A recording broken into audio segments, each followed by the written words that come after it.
It is recorded though, so everyone can find us after. So let's go ahead and dive in.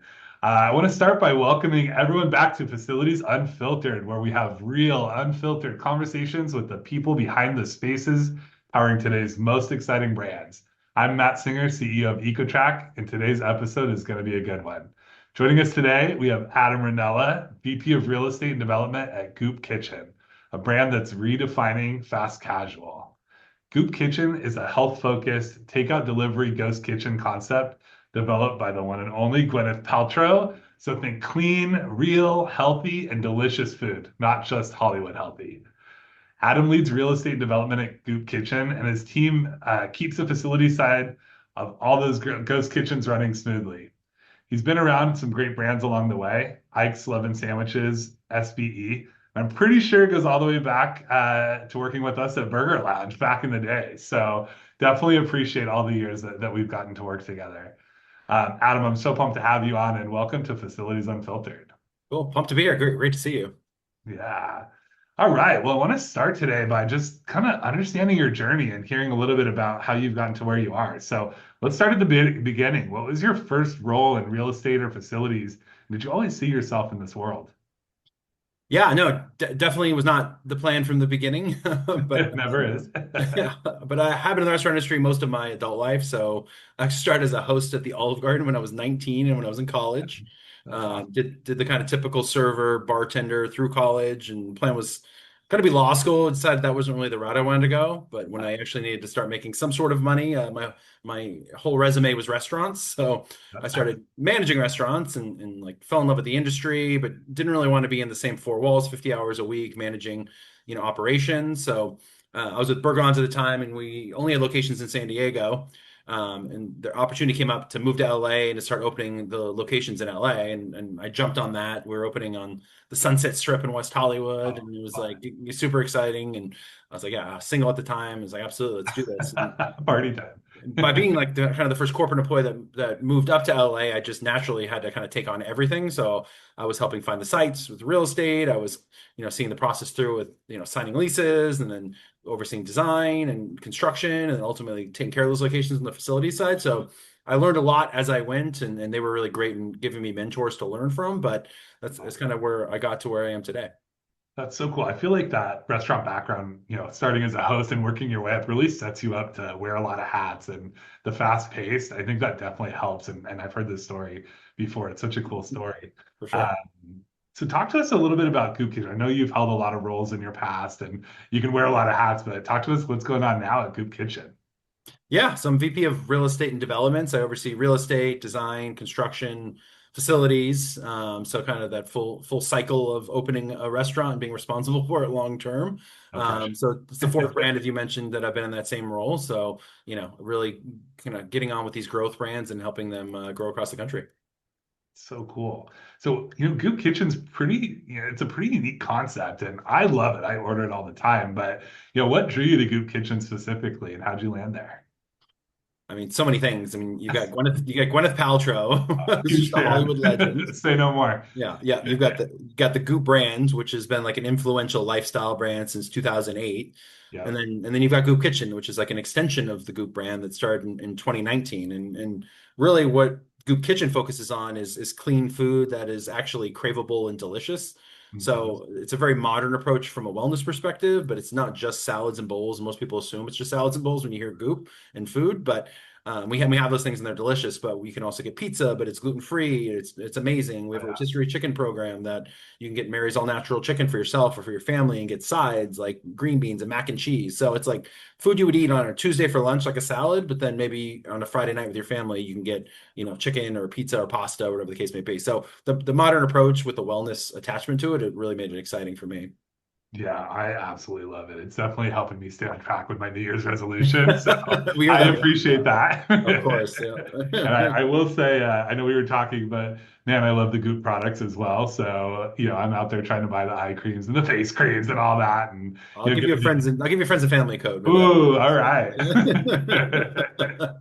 that. So talk to us about your role, like real estate development operations. I know you're probably doing a ton of things with the brand, but like, what does your day-to-day look like? Yeah, I mean, I think as a growth company, finding A plus sites to fill the pipeline, is of the highest priority. So managing our local broker teams and maintaining relationships with landlords and landlord brokers a big chunk of time. Then obviously we have to design and build those locations when we sign the leases. So, managing the architects and engineers, permit expediters, and then the general contractors, all the way through to turning over to the ops team and then the fun part, maintaining those locations at the highest level possible. So it's really great. We have a small but mighty team, but finding locations and it's just so exciting to like do those initial real estate, site visits and then seeing come all the way to fruition through opening and guests coming in the door. So it's really fun job to have. Yeah, taking it from, start to finish and when it opens up for the first time, it's such a cool feeling, I imagine. Yeah. Talk to us a little bit about, some of the things that maybe facilities or development people underestimate, or that are underestimated about what you guys do day to day. I mean, I think on the facility side, it's actually really relationship driven, maybe more than many think. Like, Yeah. we really strive to have strong relationships with especially our most frequently used and important service providers. I think you always need to have escalation contacts when something's going sideways. So, already having an existing relationship with an owner or GM of a service provider, so you can expedite a repair or get a credit on invoice or whatever else is super important to running a great facilities department. And I think some people don't truly understand that. They just see it like more functionally as sending through a work order and a tech coming out. But having those relationships and those escalation contacts become really, really important. I think that's so key to having a really strong facilities program is those relationships and how you can lean into your partners. Talk to us a little bit about how you are scaling your team and how you're scaling your facilities and your organizations. I know Goop Kitchen is a very intentional brand. It's clean, it's elevated, it's consistent. How does facilities play into delivering that experience at Goop Kitchen? Yeah, I mean, what our operators do is really, really hard. Like they have the hardest jobs. We only exist to support them. They're the only ones generating revenue. We're all spending money. So it's so important to understand that within any organization that every department is there to support ops. And what we do is even harder at another level, I think. I mean, we're doing real cooking with elevated ingredients at high volume and oftentimes at these really small spaces. So it's like we have to live and breathe to support them at the highest level. So when there's an issue with like a piece of equipment or facility or whatever it is, like we need to be able to quickly take that off their plate, so they can really focus on what they are there to do, which is create amazing food and give service to our guests. Yeah, I think, it's really interesting with Ghost Kitchen specifically is like the experience that the guest has is really that food when it gets there, when it hits their table. And I know it's different than, a traditional brick and mortar location. So what's been the biggest difference for you kind of transitioning and starting to scale Ghost Kitchens from traditional brick and mortar? Yeah, and I think specifically what I do, it's really interesting because we started with ghost kitchens, and that's kind of where we sit today. Is we have 14 locations, and most of them are primarily focused on delivery. Some you can pick up at, but they're all in like these communal facilities. But as we're going to new markets and new types of trade areas, we're also going to start to open select brick and mortar locations. So we're going to have kind of these multiple prototypes, and I think the interesting challenge, especially when it comes to facilities, is that in these ghost kitchen environments, the landlord is actually responsible for a lot more than what they would normally be in like a traditional retail location. So like, they're taking care of the exhaust, the HVAC, grease interceptors, and in those situations, we don't want our operators calling out vendors. We want them just to tell the landlord Yeah, they have an issue, and exactly. it's their responsibility. We're already kind of paying for that through our rent. But now that we're going to be doing, traditional brick and mortar, we're going to be generally, more responsible for those assets. So, think with EcoTrack, it enables us to differentiate like the responsibilities of the assets by location. So we aren't repairing what we shouldn't be, but we're efficiently repairing what we should be. So we're able to kind of, write that line of where we need to be, and we're Yeah. learning a lot now. That's smart. Yeah, I think that's really interesting. And that transition into brick and mortar, which I'm very excited about. And if there's an opening near me, I'm in if you invite me. So So, friends and family list, no doubt. yeah. So as you're starting to look at opening these new brick and mortar locations, what are some of the non-negotiables you have as you're, finding the spots, negotiating the leases? Yeah, I mean, I think especially from like the design side, it's the right equipment for the right job. So it's like Yeah. when you need to invest in higher end equipment because it's it's on a high volume station, like you should do that. Make sure the refrigeration can keep up. Make sure the hot equipment, can produce the food, in a super timely manner. And we can utilize a more mid-range manufacturer for like a lesser volume station or prep fridge or whatever else. Like you should do that. Make sure you get great warranties with everything, and you're talking to the manufacturers directly. With the scale and the growth, you should have some leverage on getting extended warranties and making sure you're being supported.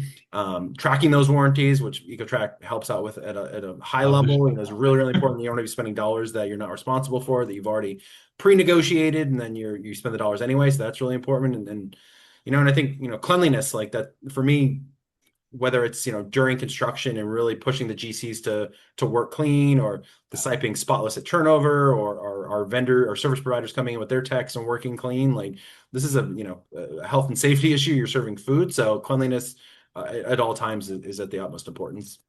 I love that. I actually haven't heard that before from, those that oversee development and construction is like start from the beginning, like organization, cleanliness. I think that kind of sets the tone for, the full turnover process. So Exactly that's right. Yep. interesting. So talk about brand consistency. You're moving into new markets, new spaces, kind of a different business model. How do you keep the brand consistent as you grow? Yeah, great question. I think like within everything I touch, like restaurant design is so important.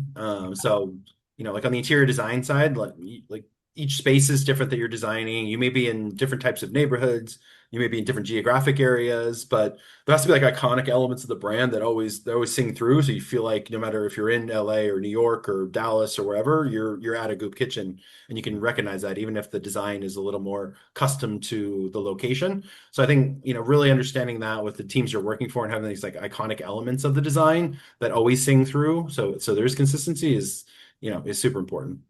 That's awesome. Yeah, thinking through the design, if you ever are bored and want to help me design the house, I would love the same design at home. So I don't know Not if I me, could but afford it, but yeah, I have some great people I can connect with. Absolutely. so talk to me, you guys are growing like crazy, which is so exciting. And you're doing, I know you want to do things the right way and you're very, good at consistency. Talk to me about your approach at like balancing that speed, but also delivering that quality that you guys are known for. Yeah, and I mean, ideally, hopefully you can do both, right? It's, if you have great planning up front, is really important. Yeah. I'm huge on due diligence and completing test fits before signing leases, because really understanding that the real estate's going to work for what you need to do, and, Yeah. and identifying any red flags that may be with a specific location. Then carrying that through to great design and great plans, always make things easier when you're building out. Great GC partners that are responsible, and then leading all the way to the end to like great, R&M partners. And I think, it's kind of that full cycle again. But, if there are issues, my philosophy is always that short-term pain is worth, figuring out the right long-term solution. So even if it's going to delay you, it's going to cost a little more money, doing the right thing to make sure this is a location you've locked in for 5, 10, or 20 years. Like that to me is much more important, and making sure you just rip that Band-Aid off and do the Yeah. right thing. It always comes back to you. At the end of That's the day, like it's gonna come back. So as much as you can extend that Yeah, and that's find right. ways, that's smart. And I think in some organizations, facilities is almost separate from like, development and construction. So it's like you're handing off these problems. How about, True. for me, I've always also overseen that. So you're only creating a problem for yourself in the long term if you do that. So That's a good point. And for those that are on the development side listening, don't forget about your facilities teams that are inheriting some of those decisions. So, so obviously details matter at Goop Kitchen. What is one small facility detail that most people might overlook that you're just obsessive over?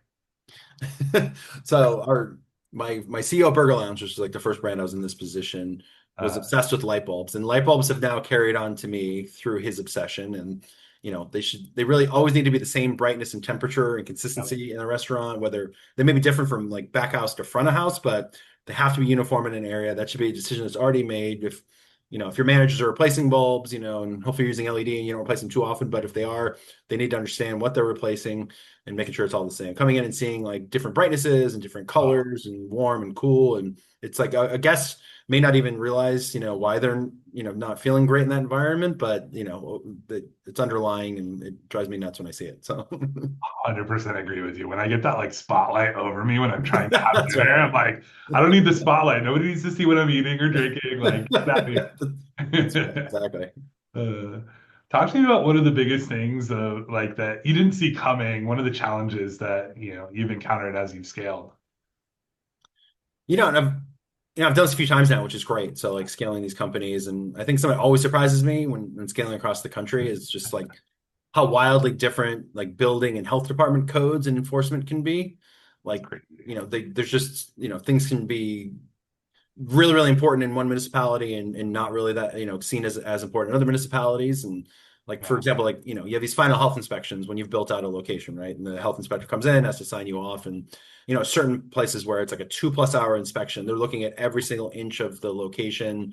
They're looking at the cove tile, they're looking at, every single thing, the bathrooms and, combing through that. And then there's other locations, or municipalities you go through and they come in, it's 10 minutes, they measure like the temps of the water in the fridges and they sign and walk out. So it's like I think That's I think like, amazing. understanding the regional nuances like are Yeah. super helpful as you grow and scale because then you can, direct your team or your contractors, whoever else, like on what they should really be focused on because what, those local cities or counties are going to be focused on when they come into your restaurant. Yeah, that's interesting. Permitting, I've heard too, is you like going to new, like just Oh, understanding the process and the challenges and yeah, getting ahead of it. brutal. So obviously you've had a ton of success in your career. You've worked in a lot of great brands, and specifically in facilities and development. And I know there's a lot of budget challenges out there for those that are probably on the call and those that are listening. But talk to me about the three things that you would just never cut from a budget, if the choice was yours within your department. I mean, I think anything related to health and safety. I mean, I think just as not only just being the right thing to do, but also if something really drastically bad happens, your whole company can go away like really Yeah, quickly. So that can never be cut. yeah, Again, I'm obsessed with cleanliness. So I think anything related to cleanliness or, whatever you have that. I mean, these are restaurant environments. Again, I guess it ultimately relates back to health and safety, but just making sure the facilities are super clean and that's important no matter what's happening.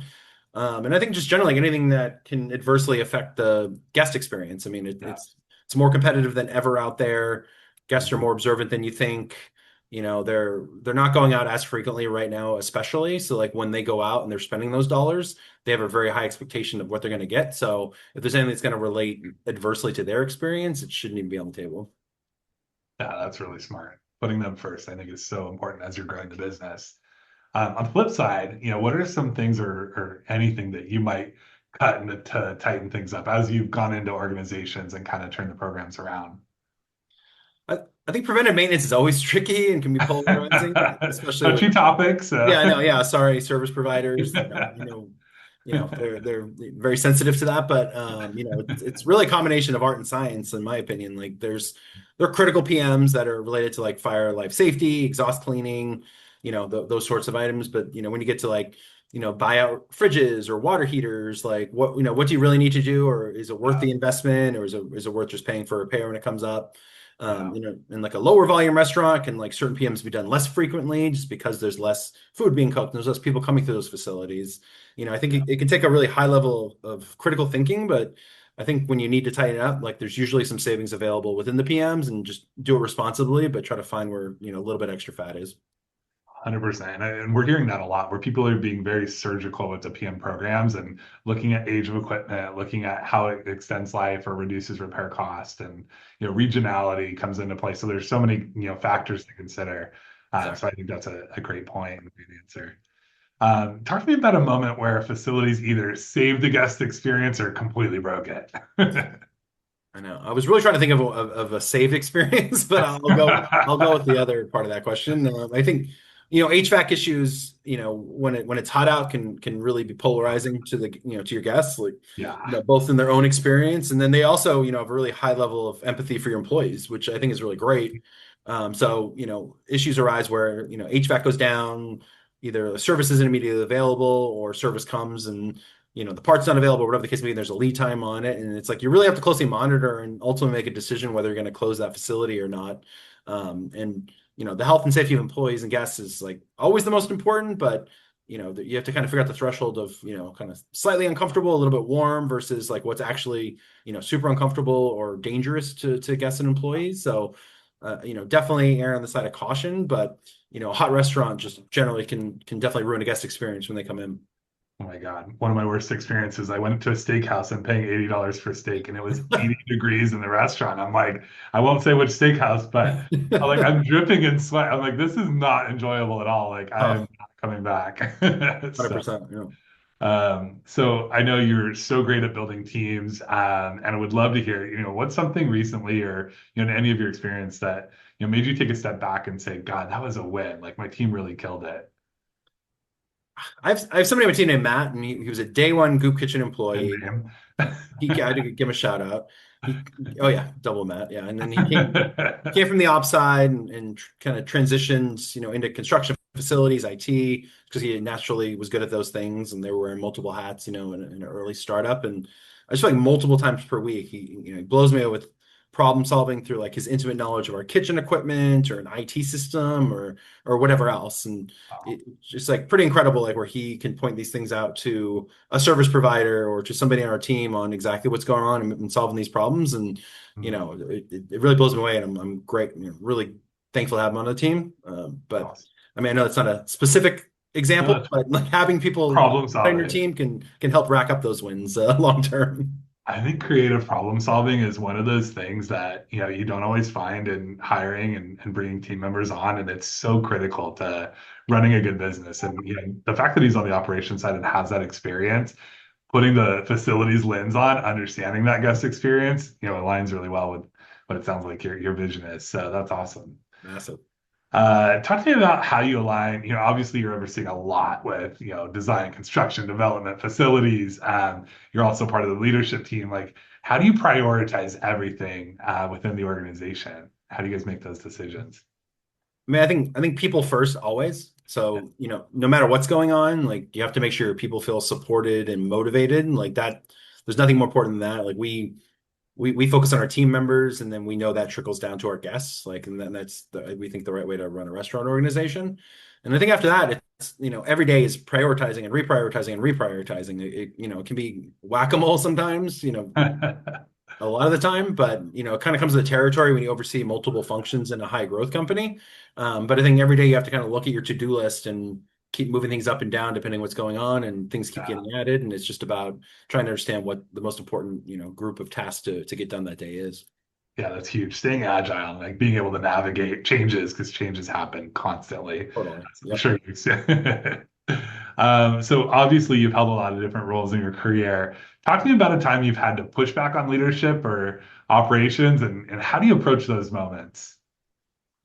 Yeah, absolutely. I mean, there should always be pushback and debate in Yeah. healthy organizations. I mean, they're like the ultimate decision maker always needs to be known and defined, but a good leader wants to hear all those opinions. And like our CEO at Goop Kitchen always wants us to push back when we disagree. Like he wants to hear all those things, and then we make decisions that way. But I think for me, presenting maybe that healthy point in a debate, can be really helpful to make people think a little bit differently of what we're talking about and what the ultimate goals are. And it's really, done well for me long term. And again, in like a healthy organization, you should always encourage that. That's great. I love that. Yeah, finding the points that you want to hit, like being very specific with them. I think that helps so much. I know Yep. people push back on me all the time, and I love when they come prepared. Here's the Yeah, data. Here's why it's important. exactly. Yeah, yeah. What are the why Yes. behind it? Exactly. Like have good reasoning for your argument for sure. Exactly. I know you mentioned this earlier, but those vendor relationships are so huge, especially in the hospitality world. For those vendors listening, like talk to me about what makes a great vendor compared to an average one in your experience. Communication. Like, I mean, I think it really is that simple. It's, like we always just want to know what's going on. We can even especially appreciate if a vendor admits when they made a mistake. I think like, even maybe it could be the same level of tech, the same, skill set, but like the communication is the big part. Like we always just want to know what's happening, and we know everybody's not perfect. We know these are fluid situations. We know these are busy restaurants. Like nothing's ever going to be perfect, but when somebody it's just being really communicative about the process, and especially when things go a little bit sideways. I mean, I think that's really how like great relationships are built. That's awesome. Yeah, I think that's huge. That's a great piece of advice for those listening. All right, one last question in this section. Talk to me about how you're thinking about AI or technology in your role. Like, what are some of the things you're experimenting with? Yeah, I mean, you are already falling behind if you're not researching how like AI and tech can Yeah. improve your operations. And the way we look at AI, it's not to offset labor. It's really to help support our team members so they can actually focus more on like the execution of the food and the care of the guests. So like where we can take mundane tasks away from them so they can focus on the more critical thinking items and the care of our guests overall. So that's how we look at it. And the tech side, one fun thing we're doing is we're working on a pilot with a company that's going to be able to deliver our food via drones. Oh, So that's obviously, cool. as like a delivery first company, being able to kind of look at these more creative ways to get the food from our kitchens to our guests is really interesting because, obviously we're dealing with DoorDash and Uber Eats, everybody else is. We're dealing with traffic and we're dealing with gas prices and all the things that everybody has to, deal with right now. But if, we can deliver some of our food, via drone where the delivery is actually faster, it's more environmentally friendly. Like, we feel like it's a really super cool modern way to drop that food off to guests. I love that. I also have a big grass field right outside my office. If you want to drop off lunch, Yep. I'm more than willing to experiment. I'll take you up on that for sure. All right, my favorite section. We are going to go to the rapid fire. I want to get to know you a little bit better. I've known you for, gosh, 8 years now, but I'm sure there's something I don't know. Talking about a hidden talent, what's something that you can do that we wouldn't expect? So my daughter's 7 now, and I've actually just gotten pretty good at braiding her hair and doing her hair, which is very complex as a dad. I never really even thought about it, before, but I'm improving. So That's a good talent to have. That's awesome. yeah. Talk to me about something you're currently obsessed with. It could be food, show, podcast, book. What's something that you can't get enough of? So we have the 7 year my 7 year old daughter and my 4 year old son, and we have annual passes to Disneyland. So we go a Ooh, lot. We got to get that ROI on that pass cost, and we take advantage as much as possible. So I would say that's our obsession right now. those are not cheap passes, so you got to hit it quite a That's right. bit. Talk to me about the best advice you've ever received in your career. I think like no matter your position, like be a great employee before anything else. So no matter what your actual responsibilities are, like be on time, be dependable, be likable around the office. If you make a mistake or like something goes wrong, you're much more likely to get grace if you're a great employee. Yeah, that's huge. One metric you've always have your eye on at any time. I think the ROI of our build outs, it's, we're as a growth company with investors, we have responsibility of how we use the capital that we have.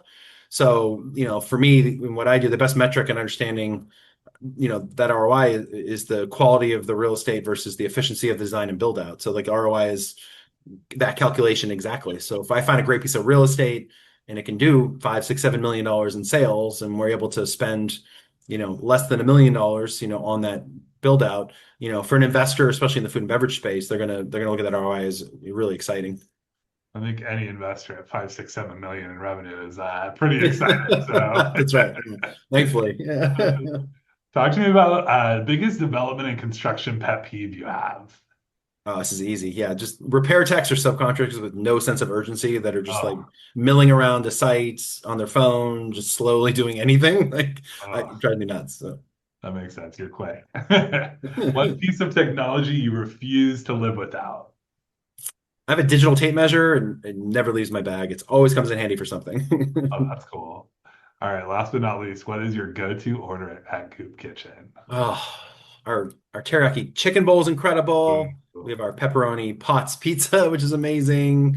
The chicken Caesar wrap is an awesome lunch item. So I'm Oh. giving you three, but those are my probably three most frequent. Teriyaki chicken's at the top of my list. That Oh, is so good. So amazing. popular. Amazing. Yeah. All right, well, looking ahead, like what's the next big challenge that you see for Coop Kitchen as you guys continue to grow?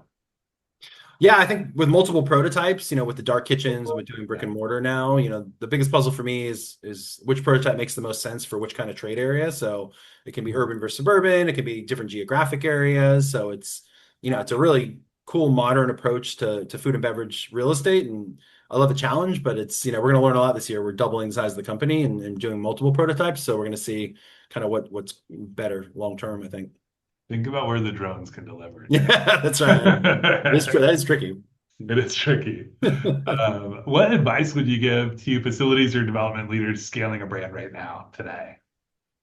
I mean, create a network of peers that are in similar positions to you at other growth companies. Like, for me, it's super beneficial to be able to trade info and ask questions, with other people that are dealing with the same issues at other organizations. You can, reach out to somebody outside of your company, and kind of have a trusted source of truth, with what other people are dealing with. And I've, thankfully doing this for a while now across 4 brands, I've been able to have a really amazing network, and I reach out to them constantly and, connect with them. That's great advice. I think having people you can call when you get into situations or just need that advice, that's huge. Uh, Totally. well, I would say this has been just awesome. I appreciate you so much joining Facilities Unfiltered. I'm going to share your info on the screen just in case anyone wants to connect or has any questions about what you're doing or anything that you've done in your career.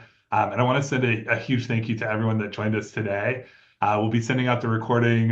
You can also catch the full episode on Apple Podcasts, Spotify, or wherever you get your podcasts. So thank you again, Adam, for joining us today. And everyone, stay tuned for our next episode as we continue to spotlight the people behind the spaces that power today's most innovative brands. With that, I'll let you get back to it. Awesome. Thank you. Adam, talk soon. Have a Thanks. good one. Bye.